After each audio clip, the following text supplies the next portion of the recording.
This is CTV News with Nafisa Kareem. Wants to be frank, we are going to have space for a number of years, not just for today. As families prepare to send kids back to school, students in the West Shore will now have a little more elbow room. Also tonight, the person behind the uniform was super important to me. Calling it a career, Victoria's top cop hits the community as a soon-to-be civilian. Happy! Plus, Adam finds out the story behind a Central Saanich woman striving to inspire positivity. Later on the Sawatsky sign-off. Good evening. Thank you for joining us. We begin tonight on the West Shore, where the Sauk School District is the fastest growing in the province. And today it unveiled its brand new elementary school that will take some of the pressure off an already overcapacity K-5 system. CTV's Brendan Strain reports now the district is looking ahead at its secondary school system, coming up with some creative ideas until more schools in the district can be built. With a new school year kicking off next week, the Sauk School District has reason to celebrate. It is both fitting and meaningful that this school carries the name Shianu Skalit Kalath, meaning salmon children. It's a 480-seat school located in South Langford, costing nearly $48 million, and a welcome addition to the fastest growing school district in the province. And the schools that we have surrounding this, Happy Valley Elementary, for example, for the past 10 years, it's been at 140% capacity. The same goes for Wishart Elementary. What this school will do is take the pressure off the overcapacity elementary school system on the West Shore. We adjusted catchments, and that process has been going on for 3 years. Beginning Tuesday, neighboring elementary schools will be operating below capacity. Now the focus for SD62 is looking for a fix for its secondary school system. Belmont High School was built for a capacity of 1,200 students. This school year, it will see roughly 1,850. Royal Bay, which has already seen an $88 million addition since it was built, is currently home to 8 portables and is operating at 135% capacity. In true Sauk School District fashion, we have been looking at every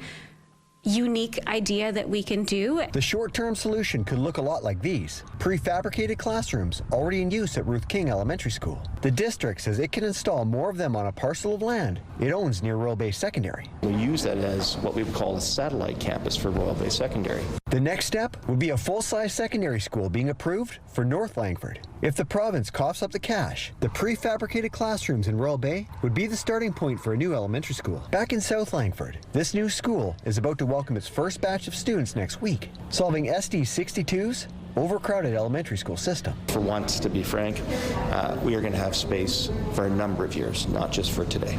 Brendan Strain, CTV News, Langford. As students enjoy the final days of summer, drivers are getting a reminder in hopes of keeping kids safe as they return to class. CTV's Anna McMillan introduces us to some of the people who are trying to make that happen. This person's got a dog on their lap. We share this story almost every year, and every year it sounds the same. Slow down, get off your phone, concentrate on the road. As for why that needs to be repeated, it seems that, a lot of people aren't getting the message, unfortunately. Which is why we see campaigns like this every back-to-school season. For the first day of school this year, we're looking at September 2nd, so be alert and be ready to adjust your speeds. ICBC and Victoria Police are executing a speed watch program, reminding people to slow to 30 in school and playground zones and to drop their phones. Doing the speed watch helped me to learn how people are not that serious when they are driving. What is serious are the potential consequences. 3 children are killed and 402 are injured while cycling or walking on our roads in BC each year. Each year on Vancouver Island, ICBC says 42 kids are hurt in collisions while walking or biking, with September seeing the most injuries. We did a new ICBC Ipsos Reid survey that showed that 31% of drivers are already saying that sometimes they're speeding through school zones when the time is in effect. Even further, 4% confess they actually always speed through the school zones. A persistent problem that Vic PD's traffic unit will be paying extra attention to during the first few weeks of school. We're going to keep on doing what we're doing, making sure that we can make things as safe as possible, both for kids and parents. So we're looking at the license plate number. Even though the message has to be repeated, this team is clearly being heard as most vehicles slow down while they're present. When you are on road, life depends on you. A reminder they say isn't just for the school year, but every day drivers get behind the wheel. Anna McMillan, CTV News, Victoria. Ottawa is investing nearly $23 million into EV infrastructure in BC, and Victoria and Saanich are getting a taste of that money. The federal government was in BC's capital today, announcing $22.7 million in funding from the Zero Emission Vehicle Infrastructure Program for 8 projects in BC to improve electric vehicle charging. $350,000 will go to Saanich to install 42 chargers to support municipal operations and fleet electrification. The City of Victoria will be getting $395,000 to install 26 EV chargers around municipal workplaces and another $122,500 for 23 chargers in local neighborhoods. We're going to be seeing a lot of EV chargers available for residents in multi-unit developments, which is really rare and something that will really quite change the ability of people to embrace EV technology on a personal basis. Saanich very recently approved a zero-emission vehicle strategy that will see us migrate all of our vehicles, approximately 300 fleet vehicles, to electric. And today's announcement demonstrates how by working together we can make that more achievable. BC Hydro is getting the lion's share of the funding, with some $21 million going towards fast chargers along main travel corridors. The Zero Emission Vehicle Infrastructure Program provides funding to support the installation of EV chargers and hydrogen refueling stations across Canada. Its goal is to increase the availability of EV charging infrastructure in multi-unit residential buildings, workplaces, on public streets, and where EVs are serviced. Plans to run a new car wash in Colwood 24 hours a day have been dashed.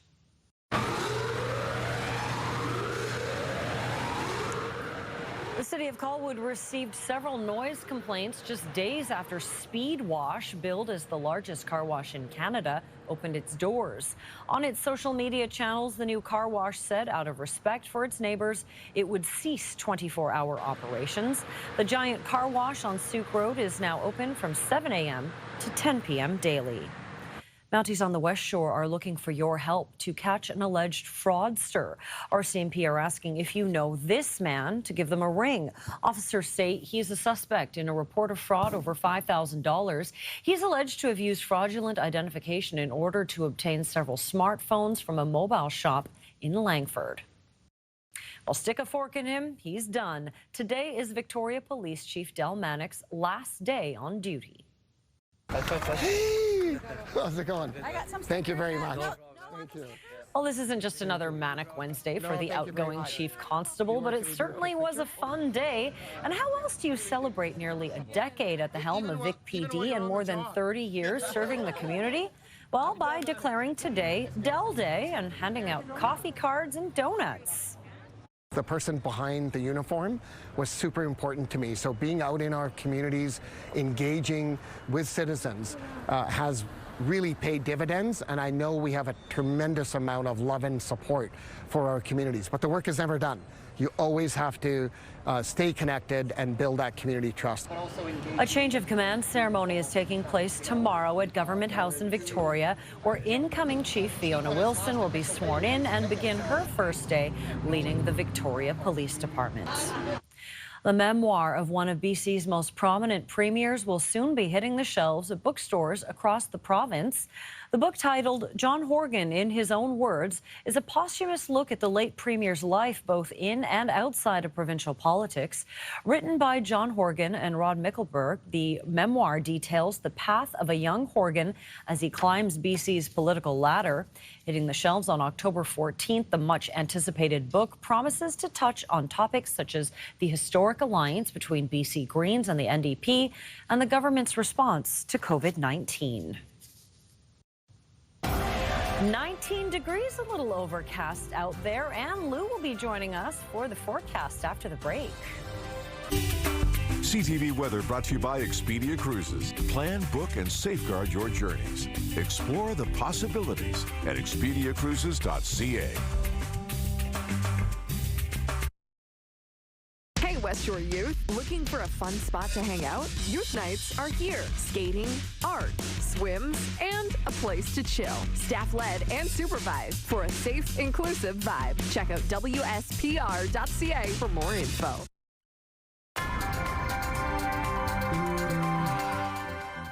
And Lou is here tonight and another gorgeous day, but change is coming.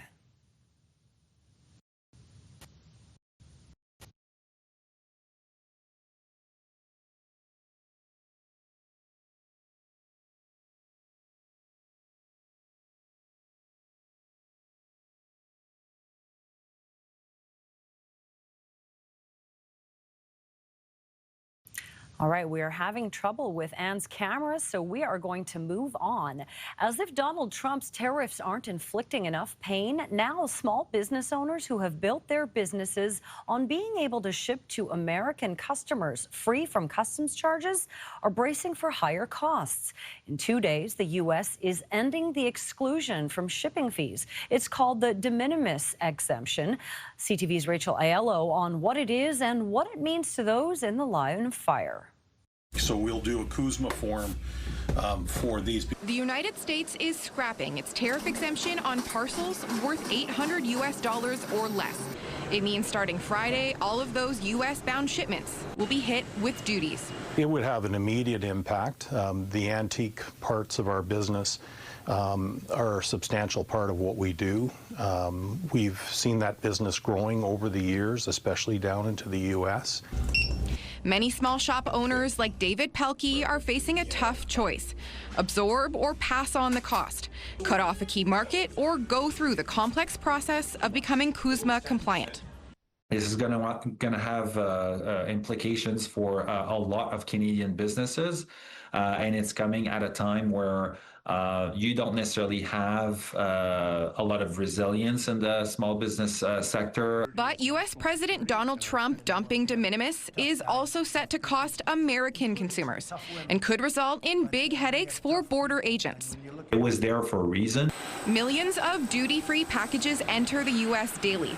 But with this change looming, postal operators in at least 25 countries are suspending U.S. shipping, citing the lack of clarity around enforcement. Canada Post is not one of them.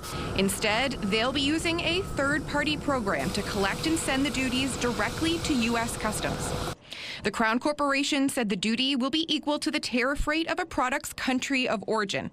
For Canada, the current rate is 35% for most goods. A key caveat to take note of, Canada Post flagged to us today that documents and gifts valued under $100 US sent from Canadians, not businesses, will be exempt. Rachel Aiello, CTV News, Ottawa. The Prime Minister wrapped up his trip to Europe with a visit to Canadian soldiers in Latvia. Mark Carney offered up a message of gratitude after promising new military investment. Here's CTV's Abigail Beeman. Inside a field ambulance, up close with tanks, Prime Minister Mark Carney talked to dozens of Canadian troops to learn what they do, and he heard what they need. And you see how important, for lack of a better term, drones are in the Ukraine fight. We are watching, studying, understanding how that fight is there, but we need those pieces of equipment here in Latvia. Drone operator Wayne Fraser says modernization would help too, right down to his tactical vest. It is a little outdated. There's no modular capability with it, which can be a little bit impeding. We're also, back home, creating a new defense procurement agency so we can build at pace. So the women and men of the armed forces have cutting-edge military equipment that they need and deserve. About 200 kilometers from the Russian border, the Prime Minister announced a 3-year extension of Operation Reassurance, saying, unfortunately, the need for the Canadian-led NATO mission here has only intensified. Carney didn't take questions. His defense minister pushed on whether Canadian troops in Ukraine was a possibility, regardless of a ceasefire. These conversations are continuing. Obviously, the United States has an important role to play. So we'll see. Latvia was the last stop on a 4-country European tour for the Prime Minister, who told Canadian troops here in Latvia what he told Ukrainians in Kyiv, that the strategy for Russia needs to be deter and fortify. Abigail Beeman, CTV News, Camp Ostrich, Latvia. The issue of youth unemployment is worse than we thought. According to a new report, it's at recessionary levels. CTV's Adrian Gabriel went to check out whether this is just a blip or here to stay. CIBC Capital Markets has shared that unemployment for those aged 15 to 24 has increased by more than 5.5% since 2022. The average uptick in youth unemployment during a recession typically has been around 4%. It is unusual to see this level of youth unemployment when the economy is not in an outright recession, and it seemed to have started before the economy really slowed. Part of it is tied to AI, artificial intelligence, taking out some routine jobs that entry-level workers did, and part of it is other technologies, fewer jobs for young people working in a store, manning the checkout counter. Though employment centers say a decline in retail stores has also meant less jobs, and U.S. tariffs have resulted in some small businesses putting a freeze on new hires. We are seeing about a 20% increase in youth coming in to see us. We haven't seen this kind of desperation in a lot of years. I mean, they have, in some cases, sent in hundreds and hundreds of resumes, not getting any callbacks. So it's a more, as they say, more desperate time that we don't usually see except in times of recession. Adrian Gabriel, CTV News, Toronto. Coming up, fueled by joy, Adam finds out the story behind a Central Saanich woman who's been striving to inspire happiness in others for more than 2 decades. That's coming up on the Sawatsky Sign-Off. A trusted voice focused on Vancouver Island first. Good news for tourism. Sharing stories. We're here in Esquimalt Lagoon That hit closest to home. Housing is a growing issue. What's your plan? Watch weekdays at 4:30 and at ctvnewsvancouverisland.ca.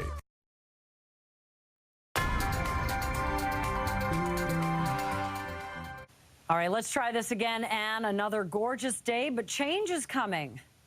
That's right, Nafisa. A beautiful day today, but things will change as we head into tomorrow. As you can see on our futurecast, we will see clouds roll its way in through the overnight into tomorrow morning to start off your commute. And you can see a few sprinkles here and there, especially for the southern tip of Vancouver Island. It does clear up for the northern half, and you will see a few breaks for Victoria, but for the most part, it will be a cloudy day. Forward to the North Island, as mentioned, it'll clear up quite nicely. 19 degrees. Enjoy it. Showers roll in for Friday, Saturday to kick off the long weekend. Clouds over on Sunday, and then on Labor Day, a mix of sun and cloud with a high of 19 degrees for the inland sections of Vancouver Island. Mostly cloudy skies tomorrow as sunny breaks and 32. You'll see 31 degrees for Friday. Into the long weekend, we'll kick off with a mix of sun and cloud, 27 degrees. Cooling down on Sunday with a few showers. Back to sunshine on Monday with a high of 23 degrees. For the west coast, you'll see sunny breaks tomorrow with a high of 20. And then into Friday, a mix of sun and cloud, 18 degrees, 19 for a Saturday, a few showers, and 17 for Sunday. Holiday Monday, we're looking at overcast skies and a high of 19 degrees. For Comox, a mix of sun and cloud tomorrow, 26 degrees. Blue skies and sunshine on Friday, 26 as well. Saturday, you'll see 24 degrees. Cooling down for Sunday, 21 with some showers. Monday, a mix of sun and cloud with a high of 24. For Nanaimo, overcast skies tomorrow, 28 degrees, and then it clears up on Friday, 26. For the long weekend on Saturday, we start off with a mix of sun and cloud, 24. A few scattered showers on Sunday. Clearing up for our Labor Day Monday, 24 degrees under a mix of sun and cloud. And for Victoria, tomorrow we will see overcast skies and 23, but look at that. Friday, Saturday, Sunday, and Monday, we're heading into the long weekend. We're looking at a mix of sun and cloud and temperatures in the low 20s, so not too bad at all. Nafisa? Thanks, Anne.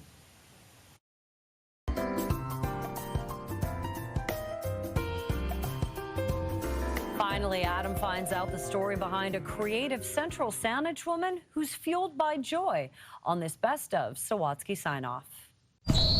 Aviv is in the midst of a joyful journey.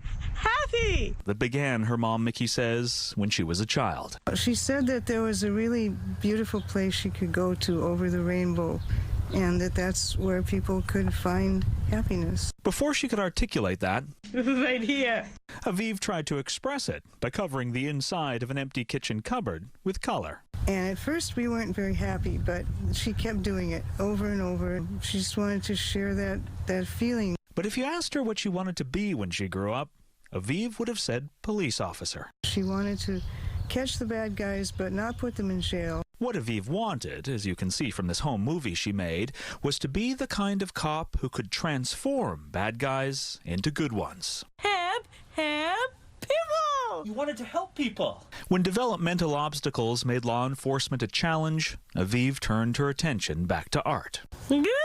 It feels good. Yeah. Although a fused wrist makes needlepoint a challenge, Aviv started sewing happy things. She kept doing it endlessly, and she still does it. Now, the 25-year-old's a prolific professional whose work has been displayed publicly from the walls of art galleries to the backgrounds of Warner Brothers TV shows, whose commitment to be a force for good has only grown. She isn't naive as much as she used to be. She knows that there's a lot of things out there that need pictures to help people get through it. And Aviv agrees that the greater goal she hoped to achieve as a police officer is now being realized. It makes me feel proud. It makes you feel proud. Proud to show us that instead of escaping over a rainbow to find what's good, we can triumph over what's bad by fueling our journey here with joy. Adam Sawatsky, CTV News, Central Saanich. That is it for CTV News Vancouver Island. Thank you so much for joining us. Good night.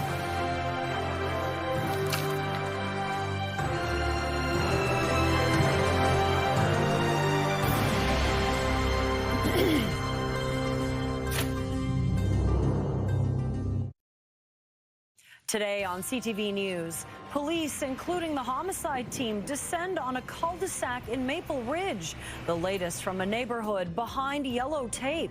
Also tonight. The advice, as always, is for passengers to check with their airline, check YVR before they come to the airport. Going nowhere. How a staffing shortage grounded flights for hours at YVR. Could it happen again on the busy Labor Day long weekend? And my role is to support the learning experience by participating in discussions and clarifying concepts alongside Steve. A new SFU course that has the professor sharing the lectern with live AI.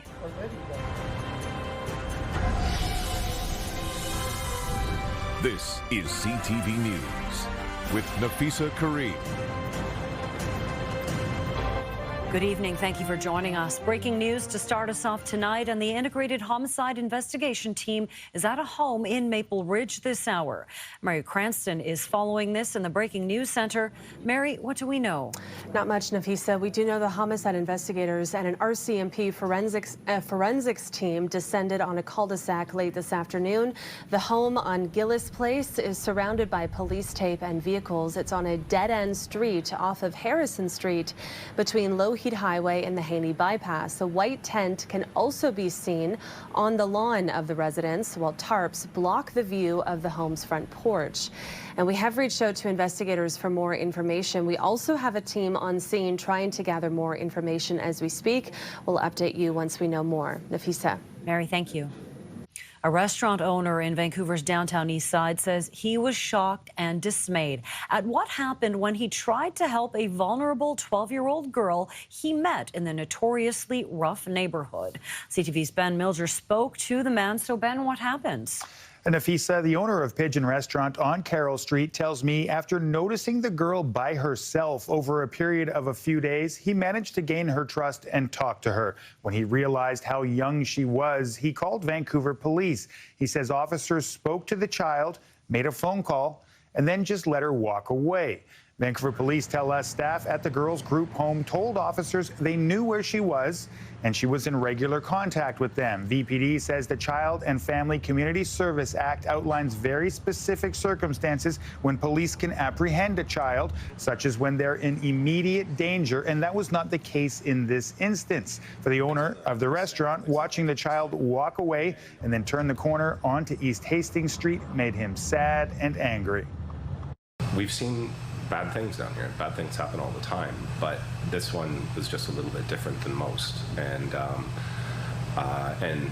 you know, when we have someone as vulnerable as a 12-year-old in the neighborhood and we're throwing our hands up, this is broken, and we need to really look at how we're approaching the situation holistically.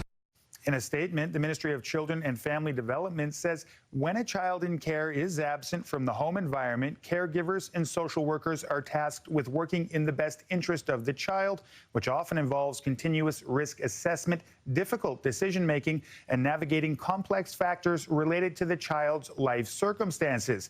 VPD say its officers encouraged the child to avoid the downtown east side and go home, and that is eventually what she did, returning to her group home. In the weeks since, Grossuti has not seen the child back in the area around his restaurant. Nafisa? All right, Ben, thank you. Now to more pressure on the province in the wake of a landmark BC Supreme Court ruling, granting rights and title over a large parcel of land in Richmond to a Vancouver Island First Nation. CTV's Legislative Bureau Chief Rob Buffum joins us live from Victoria. So, Rob, the BC Conservatives want this case taken straight to the highest court in Canada. That's right, Nafisa. BC Conservative leader John Rustad says he would like to see the Supreme Court of Canada answer a so-called reference question about the relationship between Aboriginal title and private property rights flowing from that recent Cowichan Tribes decision. He says that there's just too much uncertainty about what the case means. He says there's too much uncertainty, about what the case means for private property owners, and letting the case wind through the BC Court of Appeal and then likely the Supreme Court of Canada for potentially years will protract that uncertainty, providing a chilling effect for investors in BC and for property owners. So he's written a letter to the Federal Attorney General asking him to get the Supreme Court of Canada to weigh in on the central issue, whether Aboriginal title and private fee simple rights can coexist, and if so, what that means for private property rights. Cowichan court case has left private property rights in limbo in British Columbia. It has created a huge problem for people, whether it's for the retirement, for sale homes, or whether it's for investment. We need clarity. This uncertainty that this has created in British Columbia has really put a freeze on capital investment, and it's going to make, even something as simple as real estate transactions put in question until we get this clarity. Is planning to launch what she called an aggressive appeal of the decision on several grounds. She does not think it's the right time to seek a reference, as that could muddy the waters on the underlying appeal.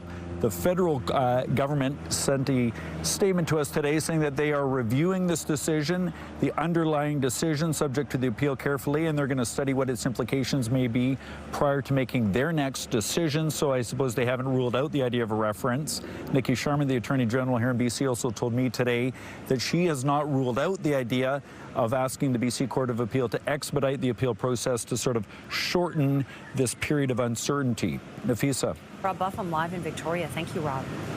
Some neighbors living near an ostrich farm in the West Kootenay that's attracted international attention say they're living in turmoil. Some are farmers and they worry their livestock could be at risk. In December, the Canadian Food Inspection Agency issued a cull order after birds at the Universal Ostrich Farm in Edgewood tested positive for avian flu. A few dozen of the birds died, but nearly 400 survived. Since then, owners have fought to save the birds, claiming they're not sick. Last week, the farm lost its federal court appeal. Neighbors say they've had little support from officials. They've reached out to local MP Scott Anderson, but feel he's taking the farm's side. He is not representing the voice of our community, the voice of the people that put him in Ottawa. And I think he's either blind to that or he doesn't care. The MP says he's heard from those who support the CFIA's plans and from others who hold personal animosity towards the farm owners. Anderson says he rejects the personal attacks, not because they have or don't have merit, but because they aren't relevant to the cull. Flight traffic at YVR is now back to normal following NAV Canada staffing shortages that rocked passengers yesterday evening, causing hundreds of delays and cancellations. NAV Canada says the flow of traffic has returned to normal, but passengers are still being warned of congestion as the backlog clears. The agency says despite its resource constraints, it continues to recruit, train, and license new controllers at an accelerated pace. Nearly 100 flights were canceled yesterday. Close to 200 were delayed for nearly 4 hours. The advice, as always, is for passengers to check with their airline, check YVR before they come to the airport. Even if their flight is delayed and not canceled, they just make sure they have the latest information and aren't showing up far earlier than they need to. It comes after passengers were impacted by flight delays and cancellations for the same reason, leading up to the busy BC Day long weekend and Canada Day. YVR says the airport will have all hands on deck as it gears up for the Labor Day long weekend. Well, would you sign up for a class that has an AI teaching alongside the professor? We'll show you which university is offering that option up. Plus, Canadians are making that choice, particularly here in BC. Why Ottawa is building hundreds of new charging stations in BC despite slumping EV sales across the country. We'll be right back.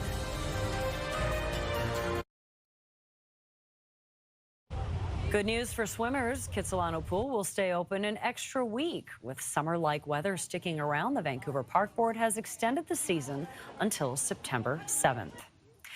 SFU is potentially taking a big step into the future. Starting this fall, a professor will be joined by artificial intelligence to teach students. CTV's Craig Krause was given a lesson on the one-of-a-kind tech and how the professor is hoping it paves the way for better AI literacy. Back to school for post-secondary students is nearly here. And this fall at Simon Fraser University, some students are going to be taught by a new professor of sorts. You're an advanced technology that was made in my research lab, is that right? Yes, that's correct. Meet Kia. It was developed by Professor Steve DiPaolo at the School of Interactive Arts and Technology and will teach alongside him. What are we going to be teaching in the class? In the class, we'll cover a range of exciting topics, including the history of AI, machine learning concepts, neural networks, generative models, and the ethical implications of AI on society. Ethics, that DiPaolo says will be a key focus of the course. Anthropomorphic design raises important ethical questions about representation and its influence, and I'm excited to address those in class.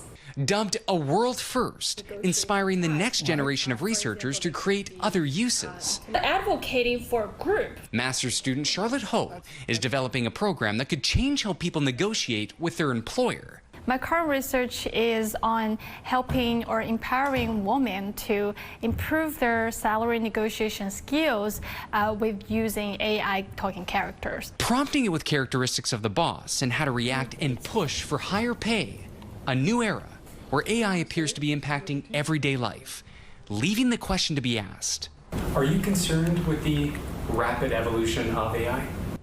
Yes, and I surely, in Canada, we have a lot of organizations I'm going to Ottawa and other places a lot to really understand how we can keep it in check and make sure it's used for good and not for bad. Craig Crow, CTV News, Surrey. Finding a place to charge your electric car is set to get a little easier in BC. Ottawa is providing nearly $23 million for 8 projects across the province.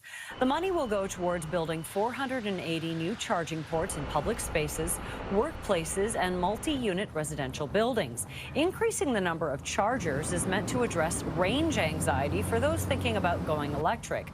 But it comes at a time when polls show public support for EV mandates is dropping. Sales have fallen after the end of government rebate programs.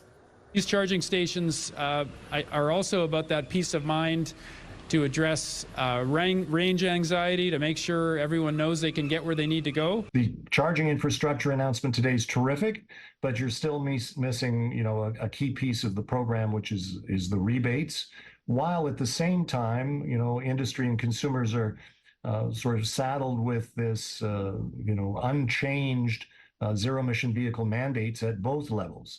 In May, BC announced that charging stations had been installed at 30 locations along highways, adding to more than 5,000 existing stations. Have you been to Vancouver's hottest new tourist attraction? It's called Benchy McBenchface, and it's got a 5-star rating on Google. How locals are having a lot of fun with the latest addition to the Granville Street Bridge. Plus, Sands forecast is next.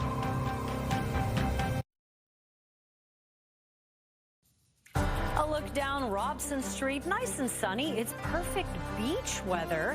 Let's check in with Ann Lou on the forecast. She's down at the PNE. You're not at the beach, but there sure is a lot of sand there, Ann.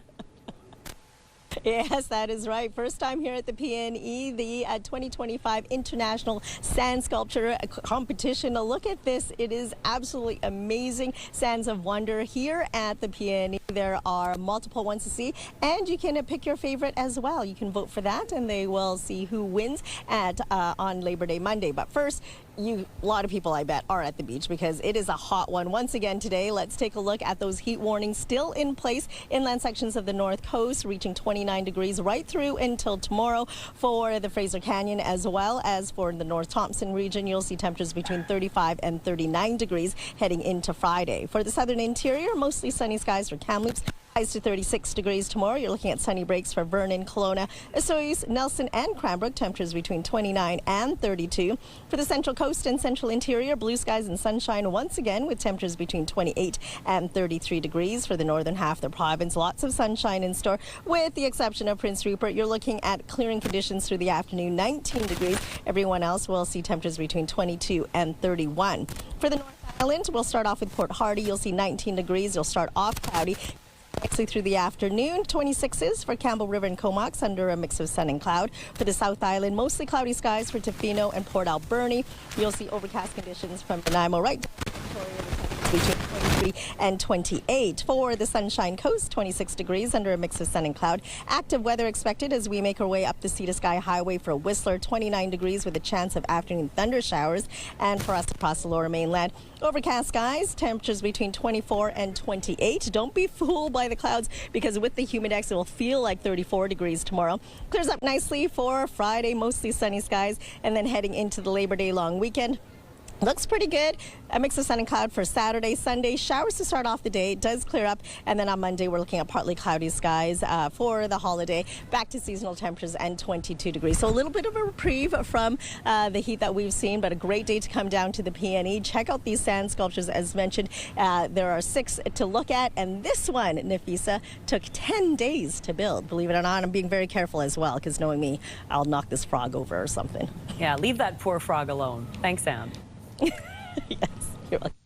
Well, one of Vancouver's latest tourist attractions is getting rave reviews on Google Maps. In fact, visitors are calling the experience solid with excellent on-site support. CTV's St. Alexander now with a grand tour of Benchy McBenchface. Told there may be a wait, but the long, hot walk to the middle of the Granville Street Bridge would be so worth it, we went. And there it was, surrounded by loud traffic and a bike lane, a bench to nowhere, totally ignored by everyone walking by, except for Michael Nemersky, who couldn't believe his luck. No, I'm going to try it out right now. Okay. Not too hot. Somehow, with all the rave reviews on Google Maps, he got immediate seating on this 4.9 rated attraction. Sorry, you two, you're just going to have to wait. Michael, how is it? Best bench on the Granville Bridge, hands down, reads one review. Great place for speed dating, writes Petrie. My eye line goes right at the rail, so I can't see anything. So if you've got a couple of cushions. Like the barge and Dude Chilling Park, it's so popular there's a push for a new moniker, Granville Bridge Benchy McBenchface. Well, I have to admit that I was kind of wondering why it's here. A lot of people were. But wait, there's more. Perhaps due to overwhelming demand, Benchy has brothers. Yes, the bridge now has a bunch of benches. Yeah, the view is really nice. And I'm supposed to do this, right? Take a selfie? This is what all the kids do, right? Take it. The city of Vancouver says it's all part of bigger plans for the crossing, and this is just the beginning. Contours to your body, your back. How long did you have to wait today? 10 minutes, I guess. 10 minutes. Yeah. Worth it, though? Yeah, I guess so. With these kinds of endorsements, there's no time to sit pretty. Capture it all before the tour buses roll in. St. Alexander, CTV News, Vancouver. Love that story.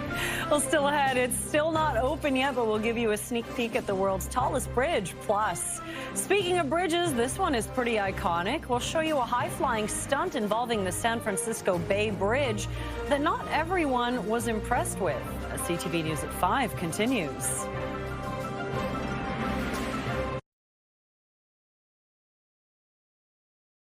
Some new numbers show yesterday's big engagement announcement was tailor-made for social media.